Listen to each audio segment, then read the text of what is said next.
Hello and welcome to this episode of Beyond the README. Today we're going to take a look at how you can use Ansible to interact with API endpoints.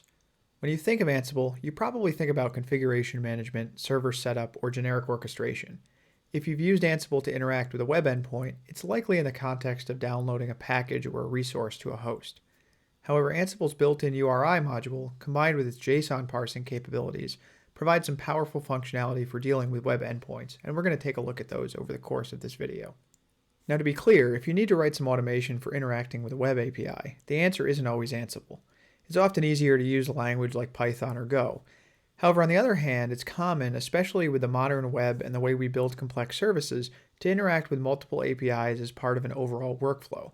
If you're already using Ansible for this workflow, then it can make sense to quickly make your API calls using Ansible's native capabilities, which include all the ancillary benefits that come with Ansible, such as logging, error handling, and others. Now, if you'd like to follow along with this video, let me quickly cover what the environment looks like. I'm using an Ansible control machine, which is just my laptop, running Ansible version 2.12.1, and I've got an Ubuntu server that I'm going to run my playbooks against, running Ubuntu 22.04, just a very simple server installation. As part of this setup, I'm also going to be using healthchecks.io, which is an excellent health check tool that's free to use. They have paid plans, but the free tier is really great for experimentation and for small projects, and it provides a really simple way to create health checks for a service and to receive notifications if a health check is failing. So we're going to use that as our example service. And that brings me to my next point, which is the scenario that we're going to work with in this video, and it's probably one that you've worked with quite a bit in the system space. I want you to consider a very basic Ansible playbook where you patch and reboot a server. And this is probably fine in isolation, but in reality, you probably have some kind of monitoring service or health check service that's regularly checking on the status of your servers. And so as part of that patch and reboot process, what we want to do is silence that host check and then re-enable it when the patching process is over. And so this is a very basic example that will show us how we can use Ansible to interact with a web endpoint. In this case, healthchecks.io is my health check service. My server regularly hits a healthchecks.io endpoint to tell it that it's alive. If healthchecks.io doesn't hear from the server for a while, it will send an alert because it thinks the host is down. So what we want to do as part of the overall patch and reboot process is silence that host check using the healthchecks.io API and then re-enable it when we're done with the patching process. So let's see how we can do that. So let's start by setting up a basic inventory file for Ansible to work with here. I'm going to use the YAML syntax for my Ansible inventory file, and I'll fill in my single server under an overall server's host group.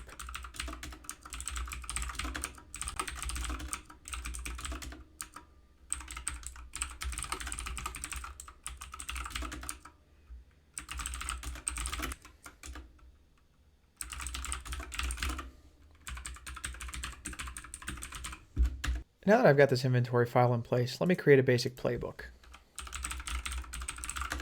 And for this playbook, all we're going to do is start by just rebooting that server to see that that process works okay.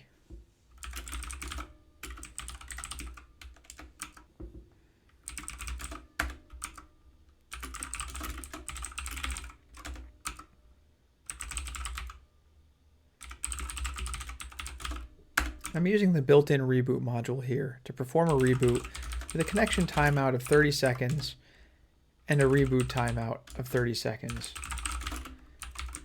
And these timeouts will enable us to simulate some failure scenarios later. Otherwise, we'll be waiting for a long time for this connection to timeout after I reboot the host. And so with this basic playbook and inventory file in place, let me go ahead and see if it works against my server. So I've currently got an uptime of 11 minutes. And let me try to run this playbook.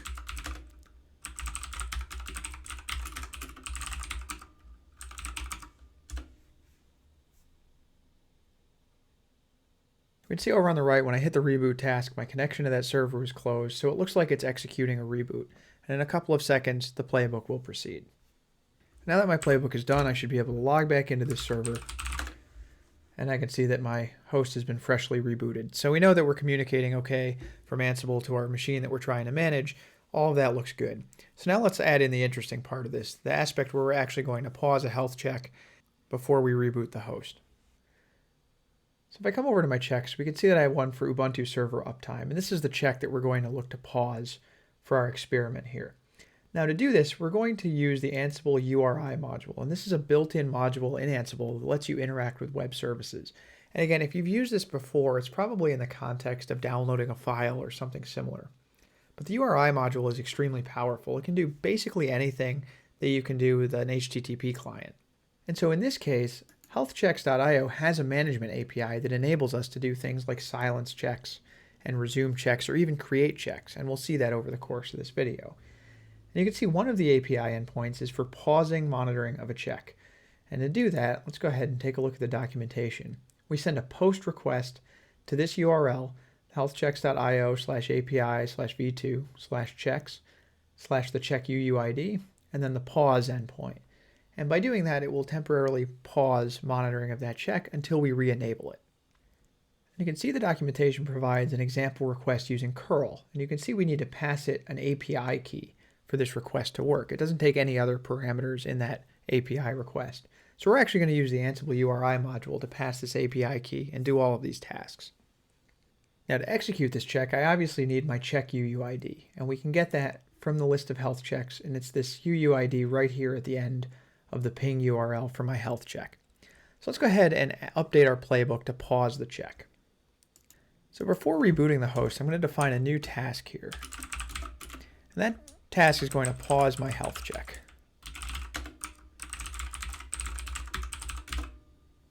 And I'll use the URI module to send a request to that endpoint. So the first thing I need to define is the URL from the URI module, and that's the web endpoint that we're fundamentally sending that request to. And in this case, I get the URL from the API documentation. So we'll go ahead, we'll grab this URL, and we're going to obviously have to fill in that UUID, and we'll handle that in a second. But let's just get all of the pieces here first. So I've got my URL, and I also need to send that XAPI key header as part of the request. The URI module enables you to pass headers using the headers parameter. We can actually pass these just like a dictionary. So I'm going to define that header.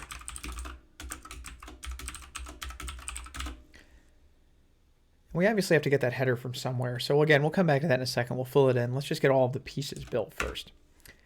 And then again, if we look at the documentation, this is a post request that has to be sent to this API endpoint. So you can also define the type of request for the URI module. And that's the method. It defaults to using an HTTP GET, but of course in this case we need to use an HTTP POST. And then finally, if you look at the API documentation, you can see the list of response codes you might get back from that API endpoint. And if we get back a 200 OK, we know that this check was successful. And you can actually define what success looks like in the URI module using the status code parameter. So in this case, the status code parameter actually lets you define a list of HTTP status codes that define success, but really in this case, a 200 is the only status code that's going to indicate success for our request. And while you don't have to define this because it defaults to 200, as you can see in the documentation, I like to define it because it makes it really clear what's going on. So we've got the basic parameters to the built-in URI module. Now let's go ahead and fill in the pieces that we're missing. So we need to specify this UUID.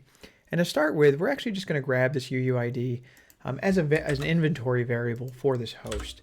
So I'm going to put this in quotes, and I'm going to use a Jinja template to interpolate a variable. We'll call it the health check IO check UUID.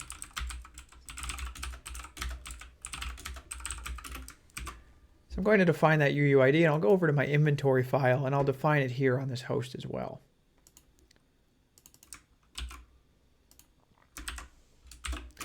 And again, we can grab that UUID directly from the check in the healthchecks.io portal. And again, this is just an example. You don't have to be using healthchecks.io. You can use any tool. I'm just demonstrating here how we can provide parameters to requests using the URI module. And we also need an API key. And I'm also going to define this as a variable. Now, API keys are obviously something you should keep secure and sensitive.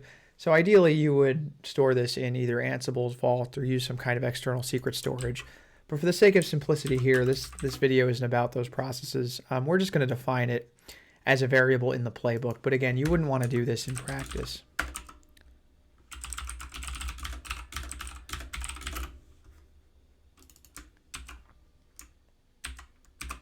And again, I'll just define this right in the playbook, and I'll destroy this API key when I'm done. Now, the final little gotcha, and one of the reasons I'm excited to talk about this topic, because there are lots of little nuances to using the URI module, is that we have to consider where this task is actually going to run. Remember that when Ansible runs a playbook, it's running those tasks on the remote system. So in this case, pausing this health check would actually get run from the remote system that's being managed. But typically I like to execute things like this from localhost, from the local Ansible control machine. And so to do that, I'm going to use delegate to, and I'm going to delegate this particular task to localhost. So it'll actually be the local Ansible control machine that's responsible for hitting that API endpoint and silencing that check, instead of running that task from the remote machine. This is definitely a gotcha that you can run into if you're adding these tasks to your own playbooks. For example, if your organization restricts access to external systems and you don't delegate your API calls, then that task might try to run on that remote system that might not be able to access that external endpoint. So this looks pretty good. We've got a task to pause the health check and then reboot the host. And finally, let's add a task to re-enable the health check. So again, if we take a look inside of our management API documentation, we'll see there's also a task to resume monitoring of a particular check. And let's take a look at that documentation. This is also a post request to the resume endpoint. So this request is almost identical to the request to silence the health check, but now we're just sending it to a different endpoint. So I'm going to copy this task and add it after the reboot. And we'll call this enable health check. And again, we're going to send that request to the resume endpoint. We're still delegating it to localhost, and everything else remains the same. This is still a post request. We still expect to get back an HTTP 200 status code. So we've got all the components here. So let's go ahead and run this playbook. And when we kick off the playbook, we'll quickly see that Ansible runs the task to pause the health check. And once that completes, over in the healthchecks.io page, you'll see that the health check has been paused. We'll give this playbook a few seconds to finish the reboot process, and then we should see this health check re-enabled. And sure enough, the enable health check task runs, the playbook completes, and we can see that the health check has been re-enabled.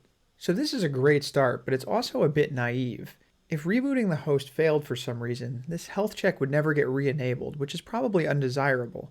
Typically, if something goes wrong in your automation, you want your monitoring to kick back in and let you know that something went wrong. If a server is still down after a period of time, you probably want to know about it, especially if you're running your automation in a truly automated fashion where it's totally hands-off.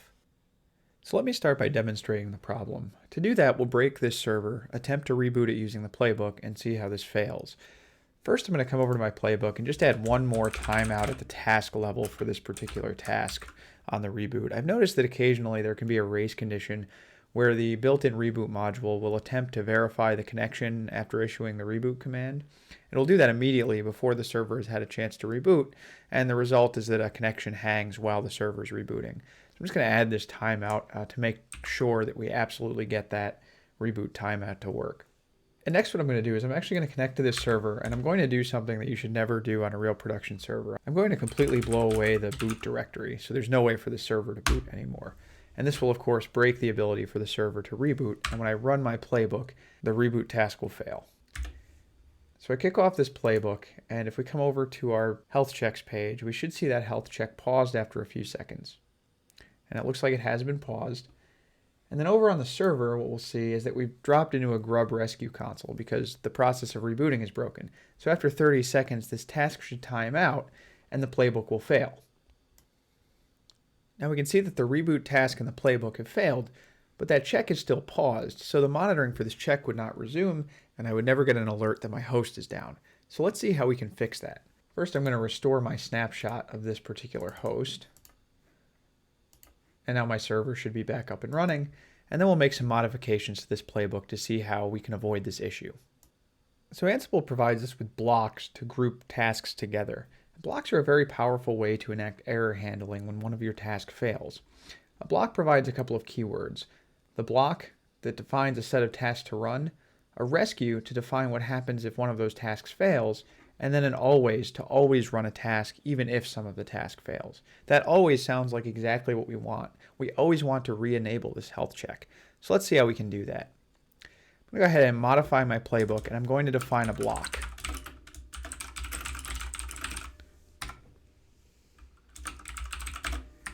And within that patch and reboot host block, I'm going to put the tasks that are relevant to that patch and reboot process. So we're still going to pause the health check, and we're going to reboot the host. And then I'm going to use the always keyword to define some tasks that will always run even if the patch and reboot process fails. And for that block, I obviously want to re-enable the health check. I'm always going to want that enable health check task to run. And now with this block defined, I should be able to repeat the previous experiment, and I should see that that health check gets disabled and then it gets re-enabled even though the reboot process fails. So let's give that a try. First, I'll come over to my health check. I'll just open it up really quickly and I will ping it to re-enable it. And now that check is up and running, let's go ahead and give our playbook a try. First, I'll come back over to my server and I'll delete that boot directory again. So that will break the reboot process. And then we'll go ahead and we'll run that playbook again.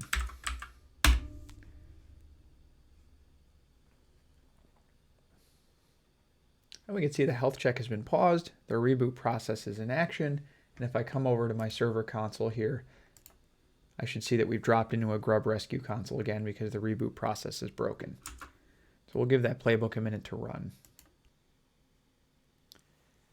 And we can see now the reboot task failed, but the playbook didn't immediately fail. We can see that that enable health check action still ran and it still enabled that health check again. Over in the console, I can see that health check has been turned back on, and after the necessary timeouts, I would receive an alert on this health check. You can also see that the playbook itself still failed. The block syntax in Ansible gives you the ability to rescue failed tasks, and that won't trigger a playbook failure itself. Those tasks would show up as rescued. However, in this case, because the task itself did fail, nothing rescued it, that shows up as a failed task. The playbook run itself fails, but we still ran that enable health check task because we specified it under the always section of the block. So at this point, we're pausing our health check, we're rebooting our server, and we're always re-enabling that health check. Let's make one more minor change to actually patch the packages on this server. I'll just add in a simple task to patch all of the packages on the system. You'll probably want something a little more robust for a production environment, but this will work for our purposes.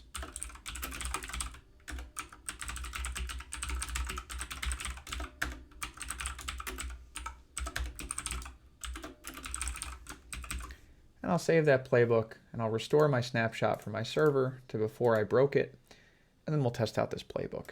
So we'll go ahead and run this playbook, and we can see the health check has been paused, and now the server is patching, and shortly it will reboot. Now we can see the host is rebooting, and once this comes back up successfully, we should see that health check re-enabled and our playbook will complete. And that's it. It looks like our full end-to-end flow has been successful.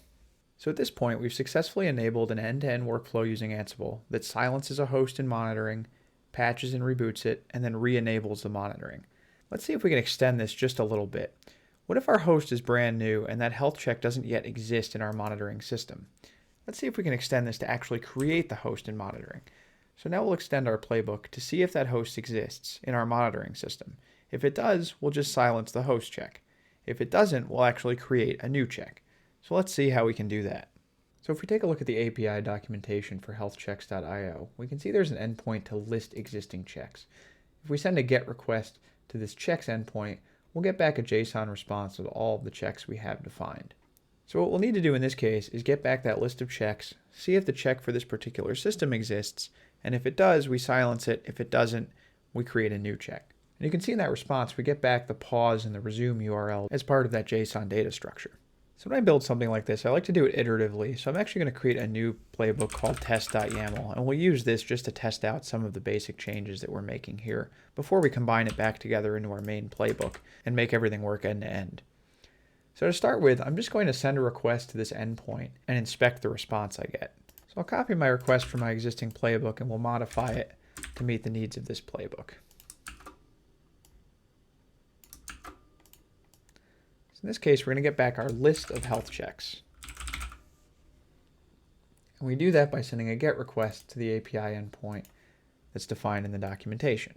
And in this case, we're obviously sending a GET request and not a POST request, and we still expect to get back a 200 OK.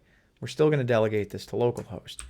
Now in this case, we actually want to inspect the data we get back from our API call. So we're going to register this to a variable called allChecks. By registering this, we can actually inspect the result from the task execution. And then to start with, I'm just going to debug this and print out the response we get.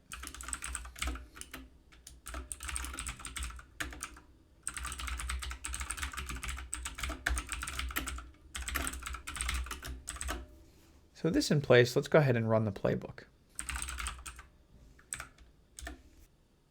If we take a look at our debug message here, we can see that this is the result of that request with all of the information.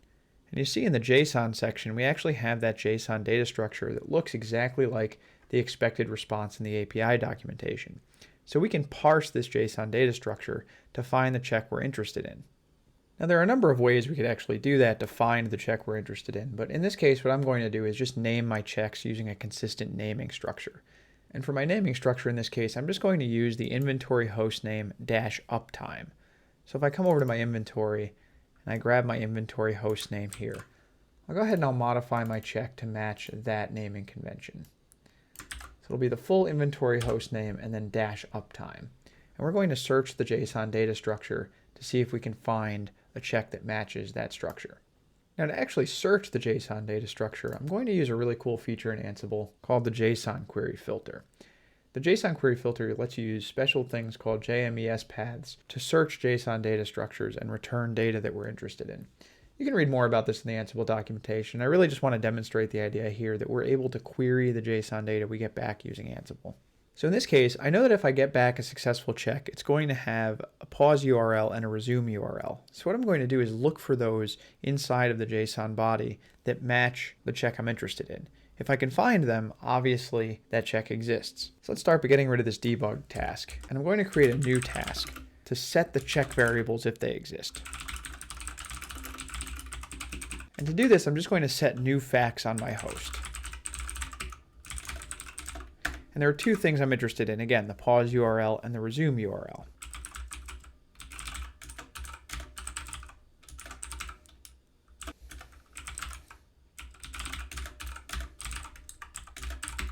I'm just going to lay out the basic structure of this task first.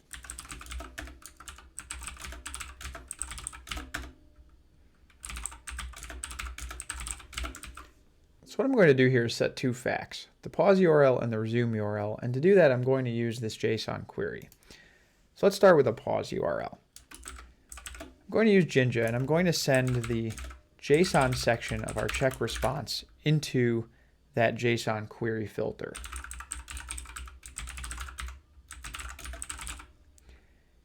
And as an argument to that query, I'm going to pass this pause URL query variable that we're going to define in a second, but that'll be the actual query that we're interested in.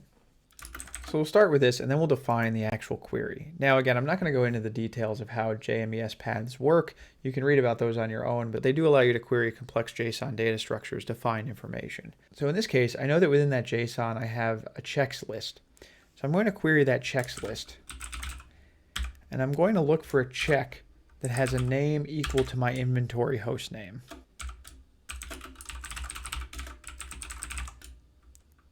And of course with a -uptime. And then if I find that, I'm interested in the pause URL field within that individual check. And then I'm going to do the exact same thing for the resume URL. So I'm just going to copy this, and we'll change this to use the resume URL query. And of course for the resume URL, the only thing we need to change here is resume_URL. So let's go ahead and start by, again, printing out a debug statement that shows what we're actually getting back.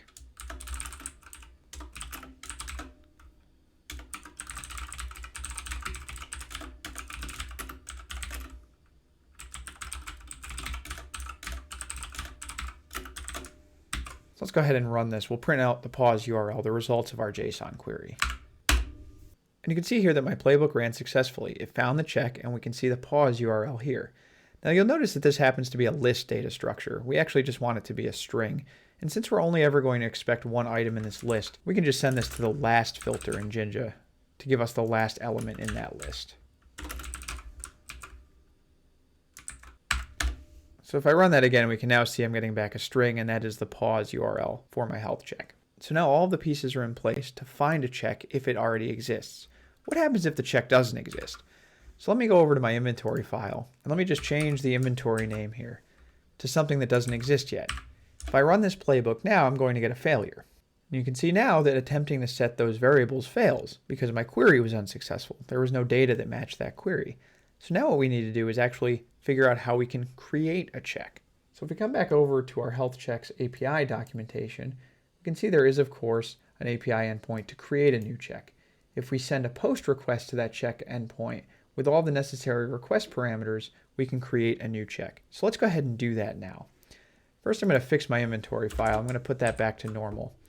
And then I'll actually just delete the check I created here. And now you can see I have no checks. So I'm not going to need this health check UUID anymore because we're not going to be using that anymore. We're going to create our check if it doesn't already exist. And if it does, we're going to use the pause and resume URLs that we get back from the checklist. So I'll come back to my test playbook. I'm just going to temporarily comment out all of this. And I'm going to write a new task to create a check. And we're just going to test to make sure that that process works. And then we will eventually put all of this together, of course. So I'm going to go ahead and just start by copying the request we had previously. I'll uncomment that, of course. And now in this case, we're still sending a request to the checks endpoint, but now we need to send a post request. And we need to send that post request with certain parameters in the body of the request. And the Ansible URI module allows us to specify a body for our request. And that body format will be specified by the body format parameter. So in this case, I need to use a JSON body format. So let's start there. And that will tell Ansible that I'm sending JSON in this request. And now we can actually specify the body of our request. And to do that, we obviously need to know what to specify in that API call. So if we look at our request parameters in the API documentation, there are a number of them, but we're just going to do a couple of simple ones, the name and a timeout for that particular check. So for my name, I'm going to specify the naming convention that I want to use, which is inventory hostname dash uptime. And for the timeout, I'll set it to 300 seconds. Now in this case, if we look at our API documentation, we'll see that a response code of 201 created will be returned if a new check is created. Or we might get back a 200 OK if the existing check was found and updated. So we have two status codes here that can delineate success, 200 and 201. So we'll make sure we specify those as our successful status codes. And finally, we're still registering this to a variable, so we might as well print that out as well just to see what the response body looks like when we create a new check. And we can see the example response here. It's a JSON object that represents an individual check, so this will be much easier to parse than our previous JSON.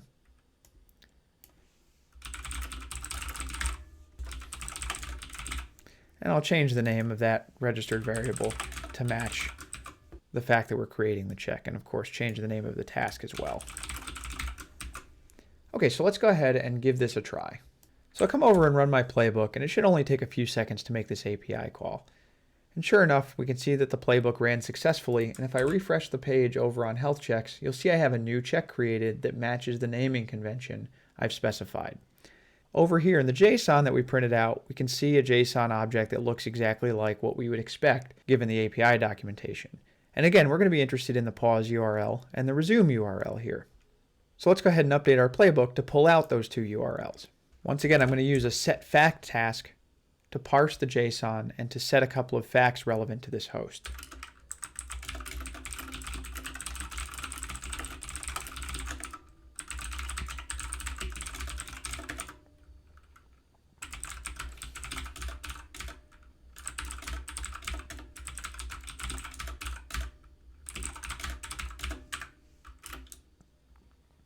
Now in this case, my JSON is much easier to parse since I'm just getting back a single dictionary that matches the check I created. So all I need to do is pull out this pause and resume URL field. There's no need to actually query the JSON.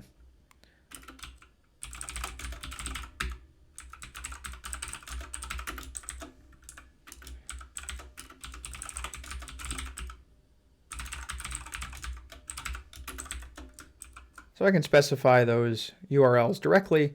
And now let's print both of them out just to make sure that they're being parsed successfully.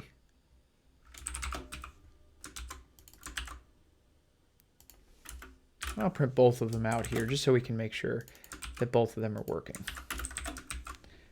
Let's go ahead, delete this check, and we'll give this one more run. So my playbook works. Refreshing my page shows a check created, and I can see both my pause URL and my resume URL for this check.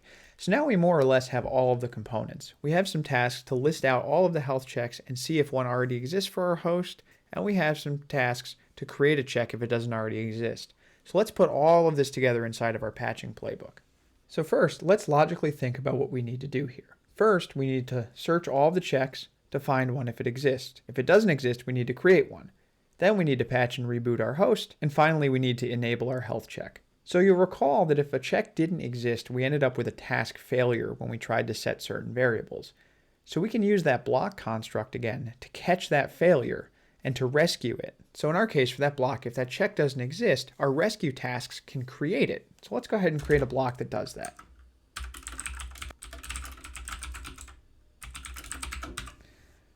I'll call this task generically find health check URLs, and we'll define a block here.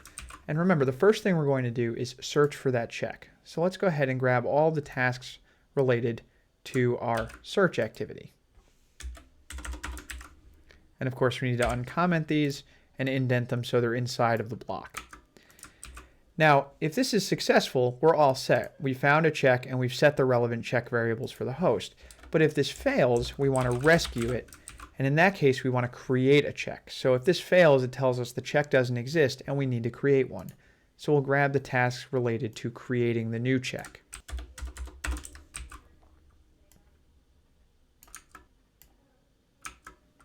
So that takes care of getting our check URLs. Now we need to take those check URLs and of course plug them into our API calls. So previously we were specifying the URL and filling in the UUID.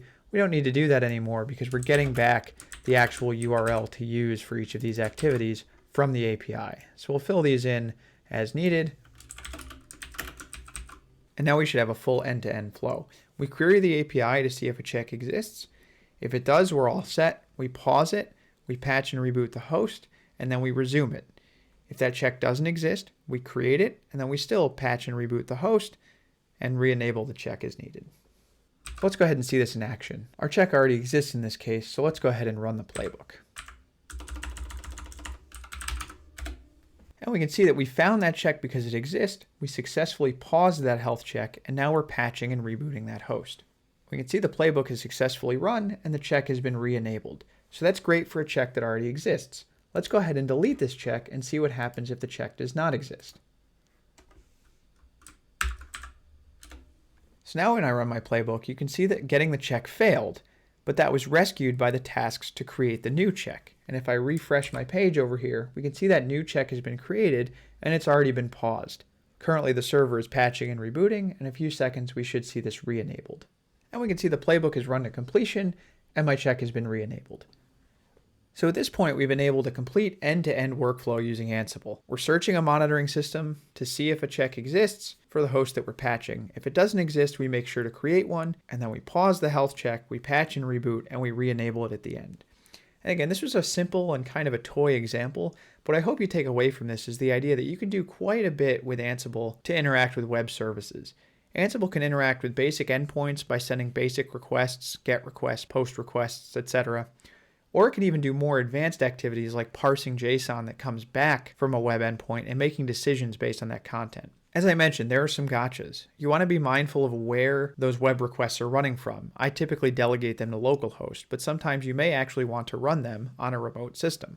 Additionally, you always want to be mindful of request failure. Web services can and often do fail, so you want to make sure you're designing your playbooks in a way that can recover from those failures as needed. Put some thought into designing robust blocks for tasks that can rescue and run recovery operations as needed. Don't always assume that your web requests are going to succeed, because they often won't, and you need to be prepared to deal with that.